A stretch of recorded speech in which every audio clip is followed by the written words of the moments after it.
vous écoutez RTL. 15h, 16h, Flavie Flamand sur RTL. On est fait pour s'entendre.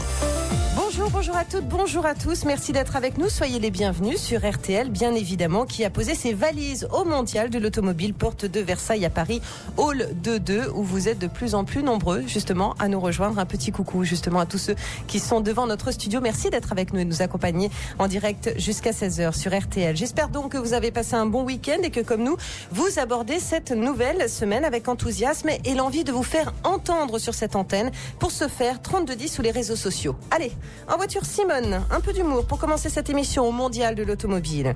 Il y a deux sortes d'automobilistes, ceux qui sont au volant de leur voiture et ceux qui en sont descendus. Les premiers s'appellent les affreux chauffards et les deuxièmes les horribles piétons. Cette citation, nous la devons donc à Frédéric Dard. Alors, que révèle notre comportement au volant? Quelles sont les fautes que nous commettons le plus souvent? Sommes-nous conscients des risques que nous prenons? Nous prenons la route, justement, aujourd'hui, pendant 1 heure, avec nos invités. Tout d'abord, Régis Chomel de Jardieu. Régis, bonjour, soyez le bienvenu. Bienvenue sur RTL, bienvenue au Mondial de l'Auto. Merci Flavie. C'est un peu votre dada en fait ici, vous connaissez par cœur, non? Oui, enfin disons que c'est toujours intéressant de voir les nouveautés. Je suis un peu moins fan des véhicules avec beaucoup de technologie qui remplacent la vigilance de l'automobiliste. Eh bien on va en parler justement. Moi je ne suis pas la nouveauté du Mondial de l'Auto puisqu'on se connaît, vous venez régulièrement quand il s'agit de parler de notre comportement au volant. Vous êtes président de l'Association française de prévention des comportements sur la route. À vos côtés, Jean-Marc Bellé. Jean-Marc Bellé, bienvenue sur RTL, merci d'être avec nous. Merci, bonjour à tous. Alors vous êtes docteur en psychologie du conducteur, vous êtes auteur de différents ouvrages dont l'éducation routière aux éditions Que sais-je, Je stresse au volant au guidon mais je me soigne chez l'Harmattan, et puis également décédé No stress au volant. Alors c'est quoi en fait un docteur en psychologie du conducteur, Jean-Marc Bellé? Eh bien c'est quelqu'un qui a travaillé toute sa vie dans le domaine de la sécurité routière et il s'interroge justement sur le comportement des gens au volant. À la fois ce qu'il se passe dans leur tête, sur le plan cognitif, et également comment ils réagissent dans la circulation routière vis-à-vis des autres. Donc on est pile poil, Flavie, dans ce grand thème des comportements au volant. Alors beaucoup de réactions, vous le savez, cette émission est interactive. Je ne conduis pas, j'ai peur, nous écrit Sandrine sur Facebook. J'ai de plus en plus la trouille sur la route, nous écrit François également sur Facebook. Et puis un sondage en direct sur RTL.fr pendant cette émission. Pensez-vous être un bon conducteur? Oui à 87%. Pensez que les autres conduisent bien? Non, à 86%. Alors c'est quand même, Régis Chomel de Barbieux, c'est quand même des chiffres qui sont éloquents. C'est-à-dire qu'en fait, le danger, c'est pas nous, c'est les autres, quoi. Vous savez, quand les jeunes élèves commencent à apprendre à conduire et qu'ils ramènent chez eux et dans la voiture de leurs parents un certain nombre d'observations, genre papa, attention aux distances de sécurité, maman, attention tes clignotants, la réponse des parents, c'est écoute, fous-moi la paix, passe ton permis, j'ai pas eu d'accident. Donc effectivement, tout le monde est persuadé de bien conduire. Après, il faut s'entendre sur les conséquences de cet acte de mauvaise conduite. Tous ces petits gestes d'incivilité, forcément, alimentent la chaîne qui, au bout du compte, génère un accident. Un accident et parfois l'accident évidemment radical et malheureusement extrêmement grave. Sûr. Franck, sur le site d'RTL, quand je me retrouve dans ma voiture, j'avoue me sentir tout puissant et en droit de juger les autres. Pourtant, je ne suis pas toujours irréprochable. Faut avouer à moitié pardonner, nous écrit-il. Effectivement, d'où nous vient ce sentiment de toute puissance, Jean-Marc Bellé, quand on est au volant d'une voiture? Certains, effectivement, ont le sentiment d'avoir le monde finalement qui leur appartient. C'est la liberté, mais c'est aussi le danger. C'est la grande liberté, mais c'est aussi parfois le fait d'un peu d'alcool, pour pas dire beaucoup, d'un peu de drogue, pour pas dire beaucoup. C'est-à-dire qu'on est là et on a un autre comportement hédoniste, comme le disent certains, à savoir la voiture est un exutoire. Il y a des choses qu'on ne peut pas faire que lorsqu'on est par exemple sur les bancs de l'école ou dans l'entreprise, et on en profite. Dès l'instant où on est sur le réseau social routier, on est d'égal à égal avec ses chefs, avec ses patrons, et on s'éclate. On le voit, je vais pas cibler en particulier les jeunes, mais bon, ils sont là, ils ont des voitures qui leur ressemblent, elles sont uniques comme eux d'ailleurs.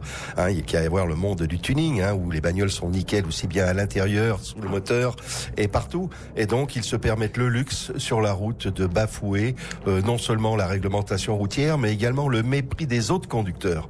On est là, on fait ce qu'on veut. Et en plus, quand on a une voiture puissante, on est là sur la voie de gauche, par exemple sur l'autoroute, et on y va à fond, appel de phare, pousse-toi, dégage, laisse-moi passer, je suis pressé. Voilà, ils vivent dans leur monde. Heureusement, ils sont très peu nombreux. Moi, je considère, comme ancien gendarme, pour avoir passé 40 ans quand même comme officier dans la sécurité routière, qu'ils représentent à peine 5% de cette population de conducteurs, mais 5% qui foutent un bazar monstre sur les routes de France. Voilà, et qui sont évidemment dangereux. Alors, on est de mauvais élèves, en fait, Régis Chomel de Barbieux, on peut dire par rapport à nos voisins européens? Non, puisque malheureusement, les chiffres montrent au niveau des statistiques que quel que soit le pays, en gros, ça se retrouve. Le vrai problème, il est éducatif. Et en ce sens, la réforme du 1er juillet dernier va un petit peu plus loin en matière de formation, puisque autrefois, il y avait effectivement les savoir-faire, prendre une voiture et la déplacer, puis les savoirs avec le code de la route, puis il y a 5 ans avec les points de bonus en conduite économique et en comportement de courtoisie sur la route, les savoir-être, et puis cette nouvelle réforme qui arrive et qui, sur une appellation un petit peu barbare, savoir-devenir, fait qu'effectivement, l'enseignant va pouvoir quitter son seul rôle de formateur et tenter d'être aussi un éducateur. Je dis bien tenter d'eux, puisqu'on sait bien qu'un message d'éducation, pour qu'il soit reçu, il faut en plus aller parfois à l'encontre des messages familiaux ou du premier cercle familial. Donc c'est un vrai sujet, et ce que disait Jean-Marc Bellet est tout à fait vrai. Nous on appelle ça le syndrome de la catapulte. J'ai 2 heures pour aller à Fontainebleau, le moindre accrochage ou peut-être tout simplement un dernier email à envoyer avant de quitter mon bureau, j'ai un quart d'heure dans le nez, pour prendre une expression un peu familière, et pardon à vos auditeurs, mais voilà, j'ai plus qu'1 heure 3/4 et pourtant il faut que j'arrive à l'heure qui était prévue. Syndrome de la catapulte. D'évidence, avec ce genre de comportement, on n'en sortira pas. On est dans une période où en effet la pression sociale, la pression économique fait que on n'arrive pas à prendre du recul, et pourtant, pour arriver à l'heure, il faut partir en avance. Si vous le voulez bien, messieurs, on va se retrouver dans un instant sur l'antenne d'RTL. On va marquer une courte pause. On va revenir sur les profils aussi des conducteurs. Est-ce qu'il existe réellement aujourd'hui des profils de conducteurs? On reviendra sur la différence homme-femme au volant. Pardonnez-moi, mais je pense qu'il y a certaines vérités à dire sur l'antenne d'RTL. Les jeunes, les personnes âgées. Et puis, bien évidemment, on parlera des dangers, notamment du téléphone portable qui, depuis quelques années, devient, paraît-il, le danger numéro 1 au volant. Nous sommes donc en direct du Mondial de l'Auto, porte de Versailles, hall de 2. Ça, c'est pour venir nous rendre visite. Et sinon, bien, restez à notre écoute sur l'antenne d'RTL. À tout de suite. 15h, 16h, Flavie Flamand sur RTL. On est fait pour s'entendre. Venez nous voir, écoutez-nous bien sûr, mais venez nous rencontrer également. Hall de 2 à Paris, porte de Versailles pour le Mondial de l'Auto. RTL s'y est installé, vous ne pouvez pas nous rater. On est le plus beau, le plus grand, le plus magnifique stand rouge avec 3 lettres qui vous accompagnent chaque jour, donc RTL. Et puis aujourd'hui, En effet pour s'entendre, nous nous interrogeons sur notre comportement au volant avec nos invités.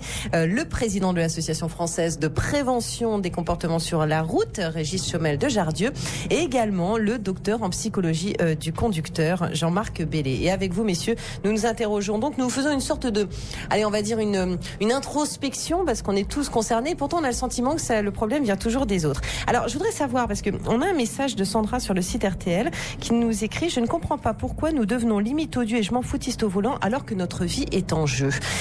Pensez-vous véritablement, Jean-Marc Bellet, qu'on perde toute notion de lucidité et de prudence quand on est au volant? Avec certains phénomènes, il est vrai que l'intéressé au volant peut changer de comportement.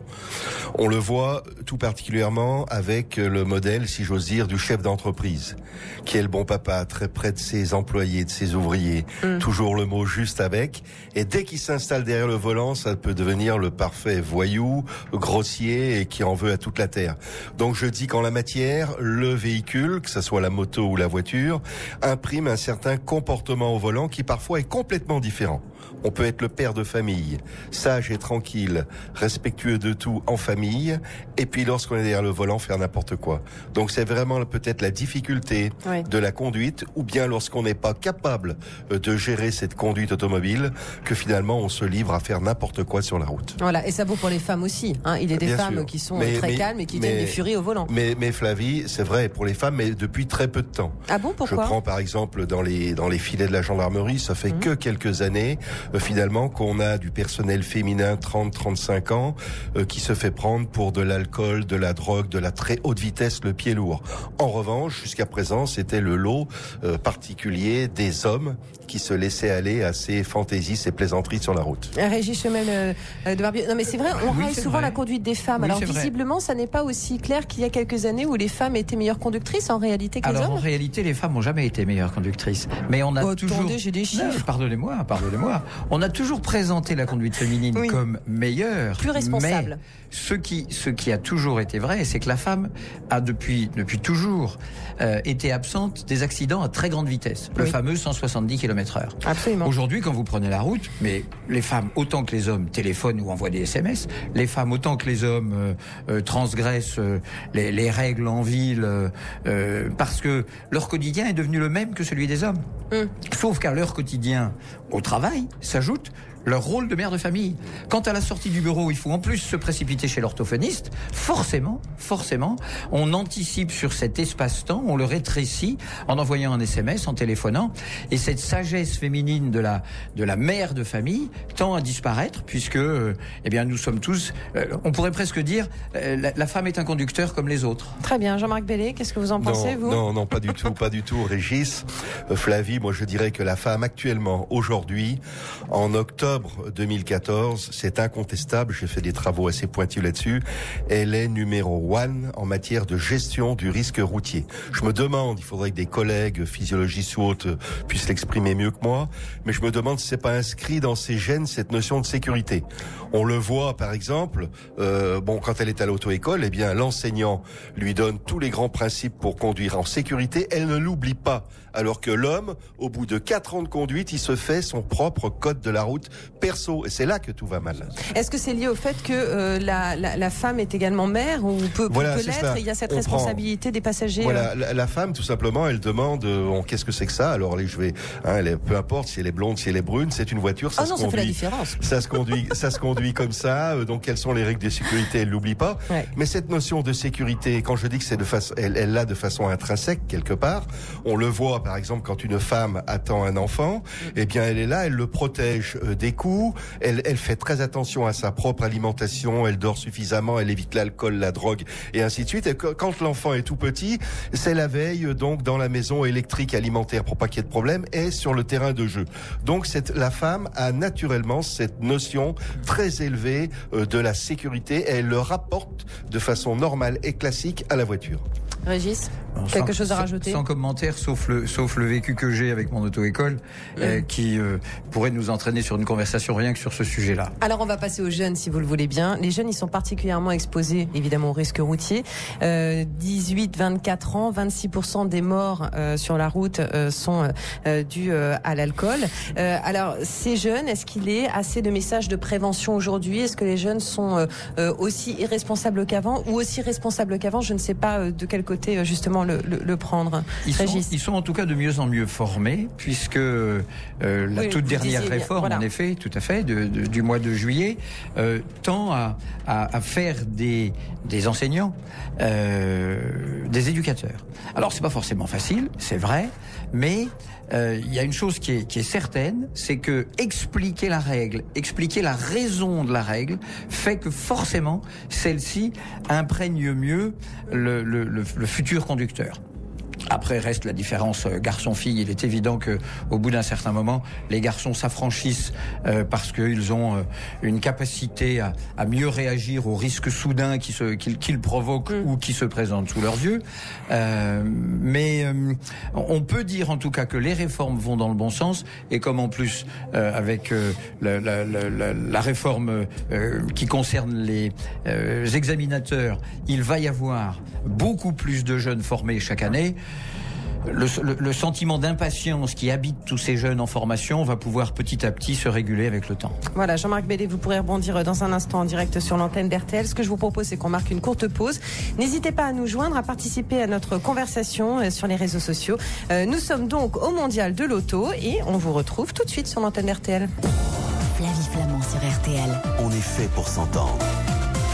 Merci Merci d'être avec nous. Nous sommes donc en direct du Mondial de l'Automobile aujourd'hui avec nos invités Régis Chaumel de Jardieu, Jean-Marc Bellé et vient de nous rejoindre en studio en direct sur l'antenne d'RTL Alexandre Després. Alexandre Després, bonjour. Bonjour. Quelle bonne idée d'être rentré comme ça, d'être passé devant chez nous et d'être rentré dans notre studio. Vous êtes l'auteur d'un ouvrage dont nous vantez justement les qualités Régis Chaumel de Jardieu. De quoi s'agit-il ? Ça s'appelle Bref de volant et ce sont 2 ouvrages, 2 tomes. Oui. C'est un recueil en fait de mauvaise foi, de mensonges, d'excuses d'automobilistes pris en infraction. Mais c'est incroyable, ça veut dire qu'on serait de mauvaise foi sur la route, Jean-Marc Bellé ? Bien sûr, oui. Chacun le sait, on raconte n'importe quoi. Les conducteurs sont tous des rugbyman. Chaque fois qu'il y a un problème, hop, ils balancent sur l'aile en disant non, c'est pas moi, c'est l'autre. Donc j'imagine qu'il doit y avoir des perles. Comment est-ce que vous les avez récoltées, Alexandre Després ? Depuis 2004, en fait, en posant des questions ouvertes, en écoutant les femmes et les hommes au volant après leur bévue, je les ai notées. Eh bien, vous allez dans un instant nous en parler. Je voudrais qu'on revienne, puisqu'avant que vous n'arriviez dans cette émission, Alexandre Després, nous étions en train de parler des jeunes sur la route. Jean-Marc Bellé, est-ce que les jeunes aujourd'hui sont peut-être plus lucides parce qu'il y a des campagnes de prévention, parce que il y a évidemment différentes mesures qui ont été prises ces dernières années. Est-ce qu'ils sont plus lucides sur la route et prennent finalement moins de risques ? Oui, moi je dis que les jeunes, il ne faut pas les accabler de tous les maux de la terre, les traiter sans arrêt de tous les noms d'oiseaux chaque fois qu'il y a une petite erreur de commise. Les jeunes finalement connaissent leurs responsabilités, notamment vis-à-vis de l'alcool, peut-être un peu moins vis-à-vis de la drogue. Et donc, il faut simplement leur faire confiance et leur dire que finalement, on est content d'eux quand ils se comportent bien au volant. J'ai pu le mesurer dans une enquête savante. C'est seulement à l'âge de 42 ans que finalement on a cette sagesse au volant. Respect de soi, d'autrui et du code de la route en toile de fond. 42 ans. Ça veut pas dire, donc, finalement, quand on vient d'avoir son permis de conduire, qu'on a 18 ans, on peut pas être nickel au volant, c'est impossible. Il faut quand même un certain temps. Pour certains, c'est pas 42 ans, c'est 30 ans, parce qu'ils ont une bonne éducation au sein de la famille, ensuite à l'école, en entreprise, et ils transposent ça lorsqu'ils sont donc sur le réseau routier. Mais pour d'autres, c'est vrai qu'à 50 ans, on peut encore avoir des voyous de la route. Je ne veux pas dire par là qu'à 42 ans, tout le monde est nickel. Donc, faisant confiance aux jeunes. Faut les encourager. Les encourager, les aider et les féliciter chaque fois qu'ils font quelque chose de bien au volant. Alors, le temps passe et à chaque nouvel accident impliquant la responsabilité d'une personne âgée, on se demande souvent si un contrôle médical obligatoire ne devrait pas être imposé à partir de 70 ans. Qu'est-ce que vous en pensez l'un et l'autre ?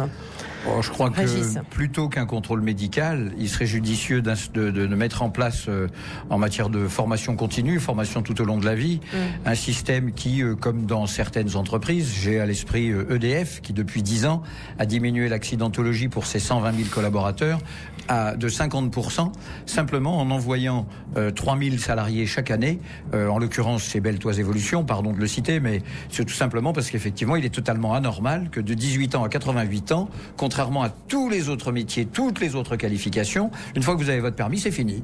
C'est une anomalie dans le système, d'autant plus que les voitures évoluent, avec aujourd'hui toutes les aides embarquées, que la route évolue, que notre niveau de conscience du risque évolue, et qu'il serait tout à fait facile d'adopter dans les entreprises un plan de vigilance quant à l'accidentologie, qui peut être matérielle ou humaine en l'occurrence, mais qui permettrait de faire le point et en montagne de se dire effectivement on a beaucoup de gens qui dérapent sur route mouillée, alors que chez les cadres on peut avoir des gens qui sont sortis d'une énième réunion en ayant un peu trop bu, et chez les ouvriers c'est la fatigue quand on travaille en posté de 8, etc., etc.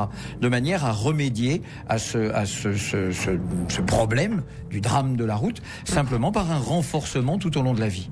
Jean-Marc Bellé, effectivement, est-ce que si à 42 ans on a atteint une sorte de plénitude, de maturité au volant, est-ce qu'effectivement à partir de 70 ans on peut considérer aussi qu'il y a une vraie prise de risque parfois à prendre la route ? Oui, je crois que pour différentes raisons, notamment médicales, il faut absolument que l'on rentre dans le système systématique de contrôle médical, et surtout à partir de l'âge de 75 ans.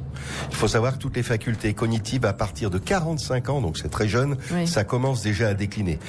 On observe que pratiquement tous les pays d'Europe, l'Allemagne en numéro 1, à tous les stades de la formation, donc il y a un contrôle médical.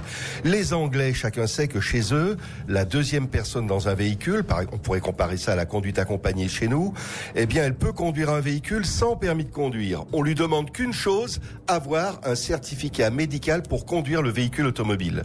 Donc on voit bien que c'est absolument nécessaire de le mettre en place. La dernière fois qu'on a voulu le faire, ça a été rebooté, rejeté donc aux orties. Pourquoi ? Parce qu'actuellement, donc dans nos campagnes, on n'est pas capable d'avoir donc un système de circulation pour que les personnes âgées puissent aller normalement donc faire leurs courses au théâtre, au cinéma, j'en passe et des meilleurs. Donc c'est pour des raisons techniques que ça a été écarté.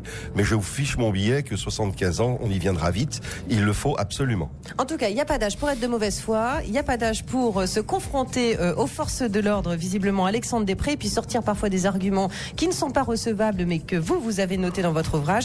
Et dans un instant, on va faire une pause un peu rire et autodérision grâce à vous sur l'antenne d'RTL. À tout de suite. Jusqu'à 16h, Flavie Flamand sur RTL. On est fait pour s'entendre. Merci d'être avec nous, RTL, qui vous accompagne évidemment chaque jour et puis qui bouge également et qui a posé ses valises au salon, au mondial de l'automobile, porte de Versailles, hall 2. Venez nous rendre visite et je ne suis pas la seule. Vous verrez que toute la semaine et dans les 2 semaines qui viennent, beaucoup d'émissions vont s'installer pour venir à votre rencontre. Merci pour votre fidélité. Alors aujourd'hui, en voiture, Simone roule ma poule. Dans ce studio, j'ai le plaisir de recevoir Régis Chomel de Jardieu, qui est président de l'Association française de prévention des comportements sur la route. Jean-Marc Bellet, qui est docteur en psychologie du conducteur. Jean-Marc Bellet, avant de vous rencontrer, je ne savais pas que ça existait et visiblement vous avez beaucoup de boulot dans ce domaine. Et puis vient de nous rejoindre Alexandre Després, qui est auteur de Brèves de volant aux éditions du Cherche-Midi. Alors c'est vrai que les brèves de volant, ça prête vraiment à sourire, Alexandre Després, et en même temps ça en dit beaucoup sur notre comportement au volant. En fait, oui, quand on lit la compilation et quand on tourne les pages, on sourit, mais bon, sur le coup, au moment du contrôle, on sourit pas forcément. Alors, soit les gens sont verbalisés, soit les gens, on leur fait un rappel à la loi ou un message de prévention, mais c'est vrai qu'il y a des comportements très dangereux. Alors, on va revenir sur les différentes incivilités, les plus fréquentes, en tout cas sur la route. Il paraît que l'utilisation du téléphone portable au volant, ça c'est number one. Régis Chomel de Jardieu, c'est le grand danger aujourd'hui. C'est une calamité. Oui. Et il faut bien reconnaître que, s'agissant de ceux qui avaient autrefois l'habitude de rouler au milieu, par exemple sur une autoroute, s'ajoutent maintenant à ceux-là, eh bien ceux qui effectivement écrivent des SMS ou les lisent, tout en étant soit à droite en sous-vitesse, soit au milieu en sous-vitesse. C'est une calamité. C'est une calamité. Une personne sur 2 déclare qu'il lui arrive d'utiliser son téléphone au volant ou avoue. Qu'est-ce que vous en pensez, Jean-Marc Bellet ? On a vraiment le sentiment que tout le monde le fait. Oui, il se laisse aller. J'avais vu un dernier sondage qui nous disait que chez les jeunes en particulier, on avait autour de 60% donc d'utilisation du téléphone, beaucoup moins pour les personnes un peu plus âgées, la moitié, pratiquement 35%, mais enfin, il n'empêche. Quel que soit le niveau de risque. Alors, on entend les campagnes en France ou à l'étranger où on nous dit, par exemple, c'est 8 fois plus dangereux, 24 fois plus dangereux le SMS, ainsi de suite. Moi, je dis que de tout ça, on s'en fout. On s'en fout royalement. Il ne faut pas téléphoner quand on conduit. Un point, c'est tout. Il n'y a pas lieu. Pourquoi ? Parce que toutes les études scientifiques l'ont montré, on ne peut pas faire 2 choses en même temps. Le cerveau n'est pas capable. À un moment donné, il y a forcément une des 2 tâches qui va déraper et qui va être moins bien faite que l'autre. Alors si jamais c'est l'activité conduite, tant mieux. Le conducteur sera sauvé. Si jamais c'est l'activité téléphone, eh bien tant pis pour lui, c'est le carton. On ne peut pas faire donc 2 opérations en même temps. Le cerveau n'est pas capable de le gérer. Voilà, et ça multiplie quand même par 3 le risque d'accident, et ça fait partie des choses qu'on nous dit et qu'on ne retient malheureusement pas, parce que ce qu'il y a de dingue dans la psychologie du conducteur, c'est que on a beau entendre des chiffres, on a beau être alerté des risques que l'on court, ça rentre par une oreille, ça sort par l'autre, ça ne s'imprime pas. C'est comme pour le tabac. Oui. C'est comme pour le tabac. Et oui, mais le tabac, on est dans un rapport d'addiction, pardon. Mais là, le volant, qu'est-ce qui fait qu'à un moment donné, on n'entende pas les choses ? Mais on peut avoir une addiction à la vitesse, on peut avoir une addiction au respect de l'arrivée à l'heure donnée, par respect des conventions internes de l'entreprise. Je dois être ici, je dois être là, je dois faire signer 8 devis si je suis commercial dans la journée, je dois rapporter des outils à mes ouvriers sur un chantier alors que comme par hasard, il avait oublié. Donc je suis retourné sur le siège de l'entreprise chercher une machine, etc., etc. Donc il y a une véritable addiction à cet espace-temps qui nous glisse entre les doigts. Oui, et puis c'est peut-être cette idée aussi que la voiture, c'est un lieu de vie maintenant comme un autre, donc on peut y envoyer des mails, on peut envoyer des textos, on peut manger, on peut... Il y a ça aussi. Télétravail, le Flavie, télétravail, même dans la voiture. Voilà, télétravail. La voiture, bon, c'est un objet qui nous ressemble. Il y a tout ce qu'on pourrait avoir dans son salon, que ça soit les CD ou autre, peu importe. Et puis en plus, donc on se retrouve donc comme chez soi, et le bien-être avec donc pour certains des parfums, j'en passe, et des meilleurs. Alors, quels sont les arguments qu'on peut avancer, Alexandre Després, quand on se fait prendre dans le sac avec le téléphone au volant? Là, il y en a une multitude. Il y a celui qui est au téléphone, et au moment où les deux motards arrivent à sa hauteur, il utilise son téléphone comme rasoir électrique. Non. Donc, si, c'est arrivé. Si. Non, c'est-à-dire qu'en plus, à un moment donné, les gens n'ont peur de rien. Il y a les téléphones qui volent dans l'habitacle et qui retombent sur les enfants derrière parce que le conducteur a vu la police. Il y a aussi... il y a une femme qui est prise au téléphone portable. Le motard s'approche d'elle, lui dit, elle ouvre sa fenêtre, il lui dit alors le portable, et elle a dit 06 24 32, c'est son numéro. D'accord, donc elle a donné son numéro. Voilà. Ok, d'accord. Mais pourtant oui, les gens savent très bien que c'est interdit, et effectivement c'est un fléau, et comme le disait le docteur, on perd indéniablement de la concentration et on peut pas faire tout en même temps. Alors donc ça veut dire quoi, le conseil qu'on peut donner à ceux qui nous écoutent et qui n'arrivent pas à se débarrasser de leur téléphone parce qu'il est posé sur le fauteuil passager, parce qu'il est dans le sac à main, c'est quoi? C'est à un moment donné de fermer le sac, c'est de mettre le téléphone dans le coffre, quels sont les conseils justement de prudence qu'on peut apporter à nos auditeurs? Écoutez, je me souviens d'une conférence que j'ai eu l'occasion d'animer sur le thème de la sécurité routière chez Dupont de Nemours. Chez Dupont de Nemours, le conseil, c'est le téléphone est éteint, il est dans le sac et il est soit dans le coffre, soit par terre derrière le siège conducteur, parce que si évidemment on met le sac sur le siège qui est derrière, au moindre coup de frein, ça glisse, etc., etc. Un téléphone, ça doit être éteint, et il s'agit même pas de le mettre en veille. J'ai dans mon auto-école quelques mères de famille qui passent leur permis, on va dire, sur le tard, et qui parfois, effectivement, surtout dans les débuts, laissent leur téléphone allumé. Et résultat, quand le téléphone sonne, je leur dis, voilà, t'es contente, c'est ton enfant, on essaye de te prévenir qu'il s'est cassé la jambe à l'école. Comment tu fais maintenant? Évidemment, la mère d'un seul coup panique, parce qu'elle n'avait pas du tout pensé à l'idée que ça puisse être un appel concernant un accident éventuel sur son enfant. Et donc tout le reste de sa leçon de conduite est gâché par ce poison qui s'est installé dans son cerveau. Et donc, effectivement, la meilleure des choses à faire, c'est d'éteindre son téléphone quand on est en voiture. Alors, le radar anti-SMS est actuellement en cours de développement, notamment aux États-Unis. On va revenir sur cette idée, effectivement, de la sanction qui s'apparenterait peut-être à de la prévention. On y revient dans un instant sur l'antenne d'RTL. À tout de suite. 15h, 16h, Flavie Flamand sur RTL. On est fait pour s'entendre. Alors on vient d'entendre les vieilles canailles sur la route de Memphis. Alors je ne vais pas dire que nous sommes des vieilles canailles, mais nous sommes installés, nous, RTL, au Mondial de l'Auto. Nous sommes en direct, et d'ailleurs l'occasion pour moi, pour nous tous, de saluer tous ceux qui viennent nous rencontrer et qui nous écoutaient également. N'hésitez pas, 3210 à l'instar de Tony qui a composé ce numéro pour pouvoir participer à notre conversation. Tony, bonjour. Bonjour. Alors première chose, est-ce que vous êtes au volant, Tony? Non du tout, à la maison. Mais je connais le volant étant moniteur auto-école. D'accord, vous êtes moniteur d'auto-école, donc dans le Nord-Pas-de-Calais. Il y a un instant, avec Jean-Marc Bellé, avec Régis Chomel de Jardieu et avec Alexandre Després, nous disions qu'effectivement la voiture est devenue une sorte de lieu maintenant de vie dans lequel on s'installe, un lieu qui nous ressemble, dans lequel on peut parfois avoir un écran de télévision, on peut avoir un frigo, on peut avoir tout le confort. Et parfois ce confort aussi nous fait courir des risques. Quel est votre point de vue à vous, Tony ? Par rapport au confort, il est aléatoire parce que le jeune qui passe son permis ou le conducteur ne fait que conduire. Après, c'est tous les accessoires qu'on met pour son confort. C'est ça. Et vous pensez qu'effectivement on en fait trop ? Je pense que le conducteur n'est pas forcément impliqué dans sa conduite. D'accord, donc ça veut dire que, comme le disait il y a un instant Jean-Marc Bellé, on est finalement détourné du but premier quand on prend notre voiture ? Un petit peu quand même.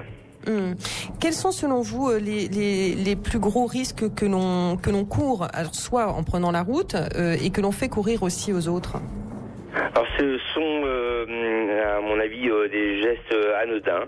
Un clignotant, c'est pas très grave. Un stop glissé, c'est pas très grave. Mais c'est après avoir vérifié qu'il y avait personne et que ça ne dérange personne. Donc, en fait, ça rejoint comme m'avait dit un de vos intervenants tout à l'heure, où quelqu'un qui était avec vous, c'est l'éducation, voilà, de l'éducation routière. Et aujourd'hui, au-delà de la conduite routière, il manque de l'éducation routière. Un jeune aujourd'hui veut avoir son permis pour rouler. C'est rouler. Mais je pense qu'il ne se rend pas compte qu'il roule au milieu de plein d'autres gens, des gens plus ou moins âgés ou plus jeunes. Donc ce que vous êtes en train de nous expliquer, pardon Tony, c'est que dans l'éducation, il faut absolument qu'on retrouve aussi la vigilance et le respect d'autrui. On oublie ça, Jean-Marc Bellé, quand on est sur la route, on est tout seul ? Eh bien oui, dans la mesure où... Moi je reviendrai quand même, Flavie, sur donc cette affaire de voiture. Cette voiture qui nous ressemble. Moi au contraire, je dis que c'est absolument nécessaire. Il faut tout mettre en œuvre pour justement l'habitacle. On se croit comme si on était dans son salon. Sans exagération bien sûr, mais avec ses propres procédés, ses musiques et ainsi de suite, ses senteurs. Et également, je préconise toujours de mettre une photo importante, de façon à ce que lorsqu'il y a un problème sur la route, le premier réflexe c'est d'aller se ressourcer sur ces éléments forts, qui est la photo par exemple de ses enfants ou de sa femme. Ensuite on peut toucher un objet fétiche, il y a ses senteurs, tout ça participe à la bonne gestion finalement lorsqu'il y a présence de problèmes donc sur la route. Et je le vois en particulier dans les situations stressantes. Il y en a 18 dans le CD que vous avez bien voulu citer au départ, fait avec Pierre Raffanel, je le cite comme ça il sera content, et le musicien. Mais donc pour chacune des situations, situation stressante, on vient se ressourcer immédiatement dans l'habitacle du véhicule. Et il faut savoir également que la voiture, c'est pas simplement une coquille métallique avec 4 roues. Il y a à côté donc toutes ces notions d'affectivité, érotisme et autres. Et il y a 2 espaces interdits autour de la voiture. L'espace avant, ce qui justifie par exemple les queues de poisson. On n'admet pas de venir dans son espace d'intimité avant, et également espace d'intimité arrière. Ce qui explique quand on vous colle derrière le véhicule de trop près, eh bien ça vous irrite, le cœur monte, les pulsations montent et certains font n'importe quoi. C'est ce que j'essaye d'apprendre donc aux conducteurs, leur faire comprendre dans ces 18 situations stressantes, avec toutes les fois les mécanismes qui vont bien, pour donc se déstresser et revenir à la normale. Mais là, ça veut dire qu'effectivement, il y a beaucoup de stress sur la route et c'est ça qui nous fait courir des risques. Tony, je vous remercie d'être intervenu sur cette antenne. Oui, je vous en prie. Quand monsieur fait allusion à se sentir comme chez lui, non, on n'est pas à la maison. À la maison, on est assis sur le canapé mais on n'est pas en train de conduire. Donc même si on peut avoir une photo, c'est pas au moment d'une situation dangereuse qu'on va penser à regarder la photo. On va penser à la gérer ou à la... J'entends, c'est-à-dire que c'est à double tranchant. Ce que vous, Jean-Marc Bellé, vous considérez comme un confort nécessaire, vous nous expliquez. Vous savez ce qu'on va faire, Tony ? Je ne conduis pas beaucoup alors. Tony, ce qu'on va faire, on va marquer une courte pause parce que on est en direct, donc il faut en plus à un moment donné qu'on rende l'antenne à l'heure pour Laurent Ruquier et les grosses têtes. On va marquer une courte pause et puis on se retrouve tout de suite avec vous, Tony, sur l'antenne d'RTL. À tout de suite. Flavie Flamand sur RTL. On est fait pour s'entendre. Voilà, une pensée pour Tony. Tony, merci. Malheureusement, l'émission va toucher à sa fin, donc on n'aura pas l'occasion de poursuivre notre conversation. Merci en tout cas de nous avoir alertés. Régis Chaumel de Jardieu, très rapidement, pour vous, la voiture n'est pas la continuité de la maison ? Ça pourrait l'être et ça pourrait avoir tendance à l'être. En l'occurrence, c'est plutôt un lieu de travail. On a des procédures de sécurité comme dans l'entreprise, comme dans un atelier. Et par conséquent, la vigilance de chaque instant, elle doit effectivement s'exercer sur ce domaine-là, sur ce champ-là d'implication. Et pour revenir sur ce que disait Tony, en effet, aujourd'hui, malheureusement, dans les giratoires, par exemple, on apprend aux enfants non pas à regarder les clignotants, mais à regarder la direction des roues. La voiture va-t-elle rester dedans ou va-t-elle sortir ? On en est là des mauvais comportements des parents. Merci, on reviendra un jour prochain sur l'éducation, justement. Avec plaisir, Régis Chaumel de Jardieu, à la prochaine. Je rappelle l'Association française de prévention des comportements sur la route et puis l'adresse internet www.courtoisiesurlaroute.com. Jean-Marc Bellé, je vous remercie d'être venu. Je repars donc avec votre CD No Stress au volant, 2 CD qui à un moment donné nous permettent de nous détendre justement quand on est au volant, et puis vos ouvrages, l'éducation routière chez Que sais-je et je stresse au volant, au guidon, mais je me soigne chez l'Harmattan. On a organisé Pardon, allez-y, je vous en prie, Jean-Marc Bellé. Et puis le site www.autocontrôlestress.com, et de toute façon, toutes les coordonnées sont sur notre page Facebook. Alexandre Després, merci beaucoup d'être venu. Brève de volant, c'est aux éditions du Cherche Midi. Et puis nous, on se retrouve donc demain en direct sur l'antenne d'RTL. Sachez que nous mettrons à l'honneur les plus de 50 ans qui, face au marché du travail qui les marginalise, ont de la ressource puisqu'ils montent leur entreprise. Comment faire? Ne ratez pas cette émission, elle vous sera forcément utile. À demain 15h en direct sur RTL. En attendant, ne ratez pas Stéphane Bern et toute sa bande à 11h qui s'installeront comme nous aujourd'hui au Mondial de l'Auto. Tout de suite, leur petite entreprise ne connaît pas la crise. Voici Laurent Ruquier et les grosses têtes. Je vous embrasse et je vous dis à demain.